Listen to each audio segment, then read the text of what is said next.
Greetings, ladies and gentlemen, and welcome to this latest edition of Tales from Outer Space, where I take stories from across the internet and read them for your entertainment. This particular story is called Final Fight of the Terran Ravens, written by Humanity Feck. No Terran battleship has ever fallen to the foe. They've been wounded, sometimes so severely as to warrant decommissioning, but not one has ever been abandoned, captured, or lost in the void. Deathworld, God of Wrath, was the first true battleship. She had haunted the dreams of the Quaviar voidsmen for over 60 years. Lesser vessels had surrendered at the mere sight of her rather than risk the fury of her guns. An entire squadron of heavy cruisers was tasked solely with hunting her down. I ask you, how could the Deathworld ignore such a challenge to her might? The fleet's anchorage was Tynos 3. A plan was made to bait them out, to send a Q-ship along the Spinewood front and bring the fleet to battle. Then the real Deathworld would make an extremely dangerous in-system jump to the gas giant and hit the anchorage. The plan should have worked. The hunting pack was far out of position, and the Terrans made their jump flawlessly. Yet, rather than an empty station, Deathworld found 4 Quaviar battleships and their escorts present for repair and resupply. The captain of the Deathworld ordered an immediate withdrawal. She loosed a single spiteful volley with every gun and torpedo to wound the station and cripple the dry-docked battleships as she broke off and burned hard for safety.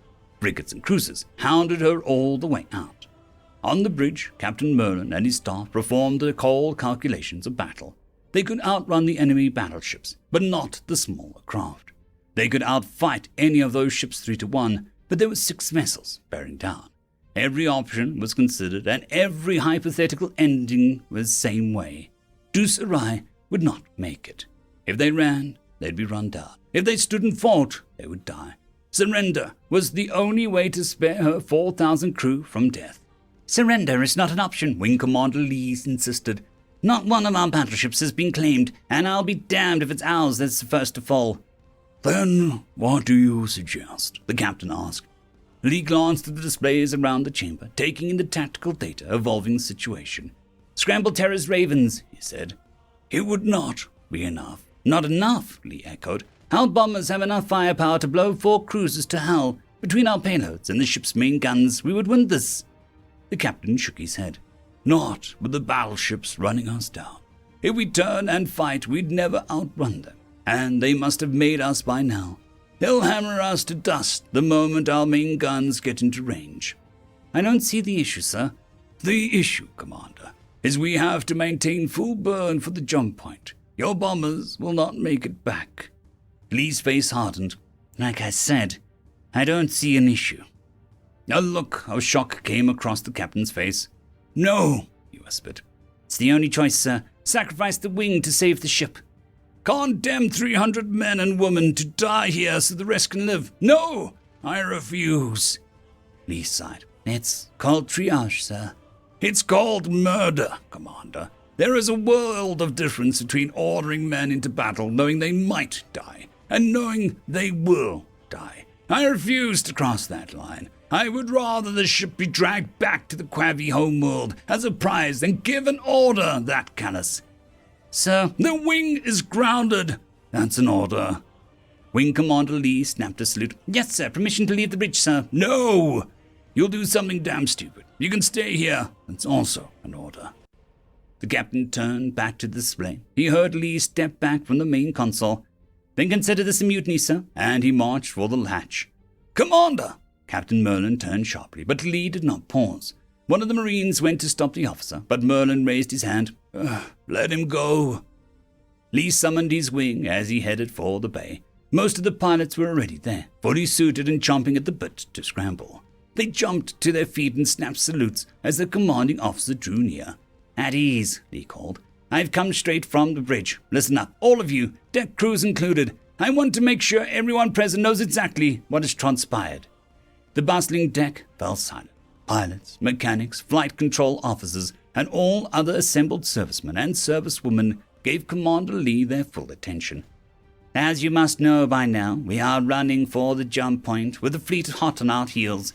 The captain believes surrender is our only option. as we are unlikely to make it to the jump with so many hostiles bearing down upon us."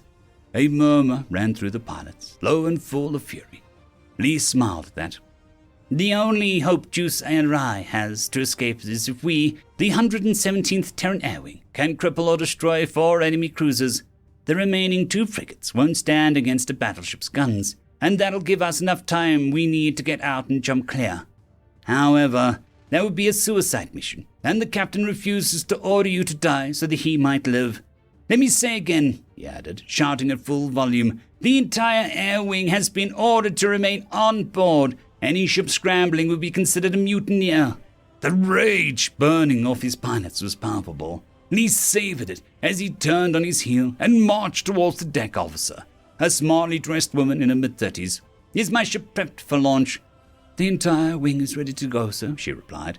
"I intend to launch and take fight to the enemy. Do you plan to stop me?" The woman glanced about, looking quite puzzled. Then she said aloud, "Someone informed the bridge that we have had a malfunction in the launch catapult. Wing Commander Lee's craft is being flung into space." "Do you have any other faulty catapults?" Squadron Commander O'Connell asked, appearing at Lee's shoulder. "I have a feeling they're all faulty, sir," the deck officer replied. Lee turned to his wingmates. They were all stood up and blood-hungry. "This is a one-way trip," he said coldly. "I know you. I know all of you. Every man and woman here have loved ones, parents, siblings, spouses, children. You'll never see them again if you do this." "We're wasting precious time, sir," O'Connell replied in a tone that made it clear the matter was settled. Lee mounted up. The whole wing did. Fighter escorts thundered out of the tubes first, spat out of the ship's underside. The deck crew cleared the hangar as the port and starboard doors of the fly-through hangar slid open, and one by one the launch catapults of the bombers discharged to hurl their craft out of bone-crushing speeds. They banked around and split into 4 raiding parties, each burning hard for one of the cruisers. Lee's force took the furthest target. It would be the hardest to reach, for the more time they spent in the black, the more likely they were to be shot down. Behind and to his right, the tactical officer relayed critical information, warning of inbound interceptors, advising course corrections, and updating the progress of the wing. O'Connell and his squadron were first into the fray, gunning point blank towards a cruiser and firing at the very last moment. 3 blinding flashes lit up in the void, and the tactical officer relayed confirmation. The Quavalar cruiser had been broken in half by his hits. "Escort Squadron, what is your status?" he asked, and his screen lit up with contacts. "This is Pinion 6, we're giving them hell, Commander. Pinion lead has gone dark. We've burned about half the fuel and ammo, but we're going nowhere. They'll break before we do." Point defense turrets began to roar as Lee and his ships closed in on their prey. The ship on his left wing took a direct hit and came apart in a brief, fiery blast. Another salvo ripped 2 more bombers to shreds. "Pinion Squadron, we're getting mauled here. Can you spare anyone to suppress these turrets?" "We're on it, sir." It was the last he'd ever hear of Pinion 6, or anyone from Pinion Squadron. The bomber's turret gunner called out contacts as enemy fighters came into range, but the cruiser's guns were silent.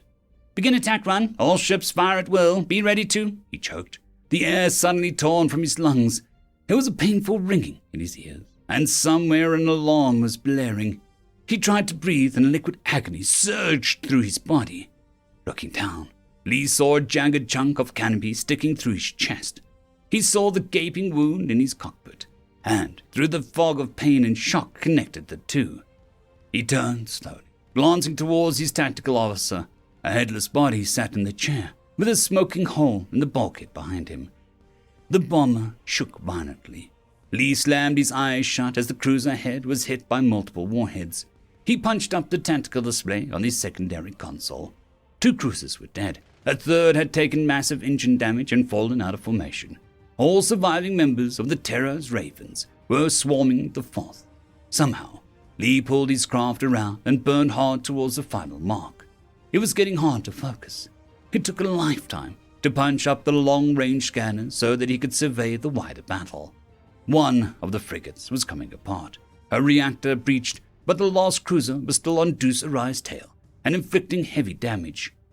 He squeezed the trigger and let the torpedo go from extreme range. It was getting hard to stay awake. He fought to make his eyes focus on another screen. The bombers, having sent their payloads, were resorting to kamikaze attacks against the engines, weapon systems, sensor pylons, anything that might halt the cruiser. Then came the flash. Something hit the cruiser hard enough to rip her nose clean off. Lee hoped that it was his torpedo. Now unsupported, the final frigate chose to break off its hunt. The Terrans let it go. Space around the Dussarai pulsed. To the naked eye, the ship appeared to be sucked through a hole the size of a pinhead. She was gone, far from the reach of the Quavilar. Lee looked at his command screen. All icons were red. No fighters, no bombers, no escape pods. He smiled despite the grim news. No Terran battleship has ever. He was too tired to finish the boast. Lee let his eyes slide shut and joined the rest of the Ravens. End of story.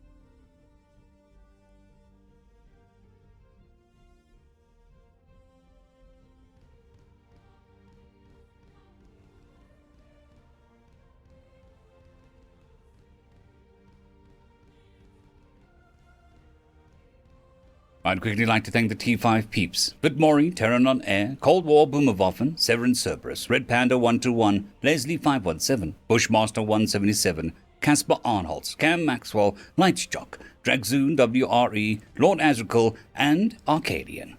Thank you.